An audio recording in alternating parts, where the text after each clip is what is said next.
नमस्कार। मैं हूं आपका दोस्त विजय विद्रोही।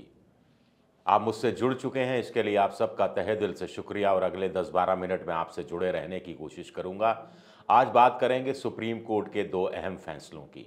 दो बड़ी राहत सुप्रीम कोर्ट ने दी है, जिससे एक बार फिर सुप्रीम कोर्ट की विश्वसनीयता बहाल हुई है आम जनता की नज़र में। एक मामला हेट स्पीच से जुड़ा हुआ है और दूसरा मामला जुड़ा हुआ है भारतीय कुश्ती संघ के अध्यक्ष बृजभूषण सिंह से। आपको पता होगा कि बृजभूषण सिंह के खिलाफ एफआईआर दर्ज नहीं हो रही थी। दिल्ली पुलिस कह रही थी कि पी प्रिलिमिनरी इंक्वायरी करेंगे। भारत सरकार के एक तरह से सॉलिसिटर जनरल ऑफ इंडिया वो भी एक तरह से कह रहे थे कि पी में क्या दिक्कत है। लेकिन सुप्रीम कोर्ट ने आज सख्त आदेश जारी किया कि एफआईआर दर्ज होगी और आज ही होगी।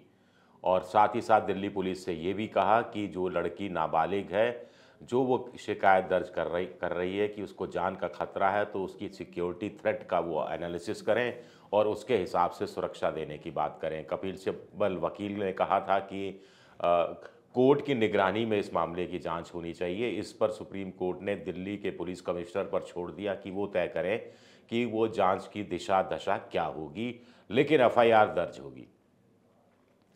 अब दरअसल दिल्ली पुलिस पूरी बहानेबाजी कर रही थी और सुप्रीम कोर्ट ने इस पूरी बहानेबाजी का कचूमर निकाल कर रख दिया है।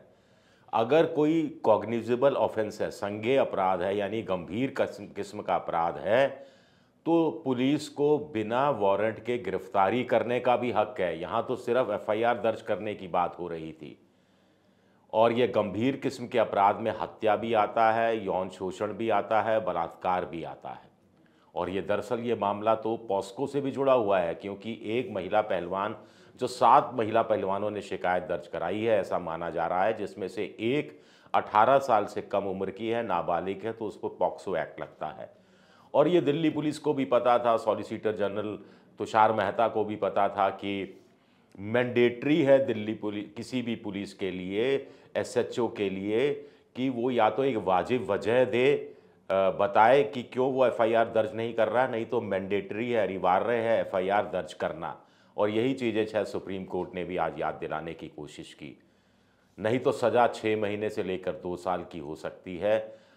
निर्भया रेप केस 2012 में दिसंबर में जो दिल्ली में हुआ था, उसके बाद जस्टिस वर्मा की अध्यक्षता में एक कमेटी बैठाई गई थी। उस कमेटी ने भी अपनी तरफ से सिफारिश की थी कि ऐसे मामलों में, संज्ञेय अपराध के जो मामले हैं, कॉग्निजेबल ऑफेंस है, गंभीर किस्म के आपराधिक मामले हैं, सरल भाषा में कहा जाए, गैर जमानती जो हैं कम से कम, उस मामले में पुलिस बच नहीं सकती, पुलिस को एफआईआर दर्ज करानी ही होगी। अगर कोई पुलिस का एसएचओ एफआईआर नहीं दर्ज कराता तो शिकायतकर्ता एसपी के पास जा सकता है। फिर एसपी अपने स्तर पर एफआईआर दर्ज कराने के आदेश दे सकते हैं और शिकायतकर्ता मजिस्ट्रेट के पास जा सकता है और मजिस्ट्रेट के पास जो वो शिकायत दर्ज कराएगा, मजिस्ट्रेट उसी शिकायत को एफआईआर का रूप दे सकता है या फिर संबंधित थाने को कह सकता है कि ये एफआईआर हमने अपनी तरफ से दर्ज कर लिया, अब इसके आधार पर आगे कार्रवाई कीजिए, धाराएं लगाइए। तो इतना सख्त कानून है और इसकी अवहेलना हो रही थी। अब दिल्ली पुलिस जो प्रिलिमिनरी इंक्वायरी की बार बार बात कर रही थी, तो प्रिलिमिनरी इंक्वायरी इस बात की नहीं होती कि अब जो आरोप लगाए गए हैं वो सच हैं, झूठ हैं, उनमें विश्वसनीयता बनती है, नहीं बनती है, फर्जी हैं, आधे अधूरे हैं। वो सिर्फ प्रिलिमिनरी इंक्वायरी इस बात की होती है कि ये संज्ञेय अपराध की श्रेणी में आता है या नहीं आता है। और सुप्रीम कोर्ट में आज स्वीकार भी कर लिया गया दिल्ली पुलिस से कि साहब ये संज्ञेय अपराध की श्रेणी में आती है शिकायत, तो ज़रूरी हो गया एफआईआर दर्ज कराना और एफआईआर दर्ज हो जाएगी। और ये देखना दिलचस्प है कि एफआईआर में धाराएं कौन कौन सी बृजभूषण शरण सिंह के खिलाफ लगाई जाती हैं और कितनी जल्दी पूछताछ के लिए पुलिस उनके दर पर पहुंचती है, कितनी जल्दी गिरफ्तारी होती है। ये भी एक बड़ा सवाल है, क्योंकि महिला पहलवानों को सुप्रीम कोर्ट के प्रति सम्मान की भावना का प्रदर्शन करने के साथ साथ भी उन्होंने धरना खत्म करने से इनकार कर दिया है। उनका कहना है कि हम सुप्रीम कोर्ट का सम्मान करते हैं, सुप्रीम कोर्ट ने हमें बड़ी उम्मीद जताई है, बड़ा सहारा दिया है एफआईआर दर्ज करके, लेकिन जब तक बृजभूषण सिंह की गिरफ्तारी नहीं होगी तब तक उनका धरना खत्म नहीं होगा। और बृजभूषण शरण सिंह पर अदालती जो एक तरह से हम कह सकते हैं तलवार और ज़्यादा लटक गई है, क्योंकि पॉस्को का मामला भी है और पॉस्को का मामला तो बहुत गंभीर मामला है। तो क्या फंसते हुए नज़र आ रहे हैं, तो सुप्रीम कोर्ट को सलाम करने का मन करता है कि ऐसे मामले में जब प्रधानमंत्री चुप थे, गृह मंत्रालय चुप था, दिल्ली पुलिस खामोश थी और मोदी सरकार की बड़ी बड़ी महिला जो मंत्राणी हैं वो सब खामोश थे, और ऐसे में महिला पहलवान 4-5 दिन सड़कों पर रातें बिताते हैं और वहीं पर वो अपनी एक्सरसाइज भी करते हैं, धरना प्रदर्शन भी करते हैं। इस बीच उनको वीरेंद्र सहवाग का सहयोग मिलता है, उनको अभिनव बिंद्रा की मदद मिलती है, कपिल देव उनके लिए आते हैं, नवजोत सिद्धू उनके समर्थन में आते हैं, ऐसे ही कुछ और लोग भी सामने आते हैं, तो ये एक बड़ी चीज़ है। अब एक दूसरी खबर है हेट स्पीच को लेकर। सुप्रीम कोर्ट ने ही कहा कि हेट स्पीच पर राज्य सरकारों को सख्त से सख्त कार्रवाई करनी ही होगी, क्योंकि ये लोकतंत्र के खिलाफ हैं, गरिमा के खिलाफ हैं, अभिव्यक्ति की आज़ादी इससे बाधित होती है और देश का लोकतंत्र खतरे में पड़ता है। और सुप्रीम कोर्ट ने कह दिया कि कोई शिकायत दर्ज करे ना करे, राज्य सरकार को अपनी तरफ से एफआईआर दर्ज करनी पड़ेगी। ये बहुत बड़ा फैसला है, ऐतिहासिक फैसला है। Double bench KM. जोसेफ साहब की और जस्टिस नागरत्ना की जो बेंच है उसने ये फैसला सुनाया है। और किस सिलसिले में सुनाया है? हेट स्पीच को लेकर उनके पास मामले गए थे और सुप्रीम कोर्ट का रुख बड़ा सख्त रहा था। बीच में तो सुप्रीम कोर्ट ने कहा था कि राज्य सरकारें नपुंसक हो गई हैं जो कार्रवाई नहीं करती। सुप्रीम कोर्ट ने टेलीविज़न चैनलों में जो बहस होती है उसको लिए भी जिम्मेदार ठहराया था कि चैनलों में बहस होती है जिसमें हेट स्पीच को बढ़ावा दिया जाता है, एक तरफा हेट स्पीच को बढ़ावा दिया जाता है। एंकरों की भूमिका भी को लेकर भी बड़े गंभीर किस्म के सवाल उठाए थे और साथ ही साथ सुप्रीम कोर्ट ने राज्य सरकारों पर भी तोहमत लगाई थी कि वो नपुंसक हो गई हैं जो अपनी तरफ से कार्रवाई नहीं करती हैं, और हेट स्पीच का मसला आने पर वो क्यों कांपती हैं, क्यों फैसला लेने से डरती हैं।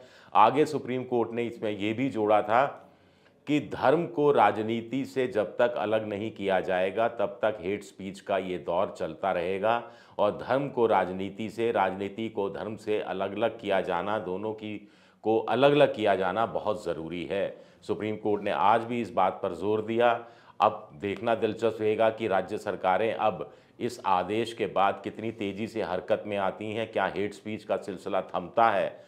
क्या किसी टेलीविज़न चैनल के एंकर, टेलीविज़न चैनल के संपादक भी इस पर गौर करेंगे जो सुप्रीम कोर्ट का फैसला आया है, और अपने एंकरों को ताकीद करेंगे कि वो हेट स्पीच को बढ़ावा नहीं दें और इस तरह की बहस नहीं कराएं, इस तरह के विषय नहीं छेड़ें, इस तरह का टॉपिक मत रखें, इस तरह का हेडिंग नहीं लगाएं जिससे हेट स्पीच को बढ़ावा मिले, और वो भी एक तरफ वाली हेट स्पीच को ज़्यादा बढ़ावा मिले, जैसा कि हम मोदी मीडिया और के चैनलों में हम आम तौर पर देखते हैं कि हिंदुत्व वाली बात जिसमें सत्ता पक्ष को फ़ायदा हो, सत्ता पक्ष के नेता जो बोल रहे हैं उनको ज़्यादा जोर दिया जाता है और विपक्ष की आवाज़ संसद में भी दबाई जाती है, और सड़क पर आवाज़ उठती है तो ईडी और सीबीआई और इनकम टैक्स लगा दिया जाता है, और चैनलों में भी विपक्ष की आवाज़ दबाई जाती है, ऐसा मोटे तौर पर कहा गया है।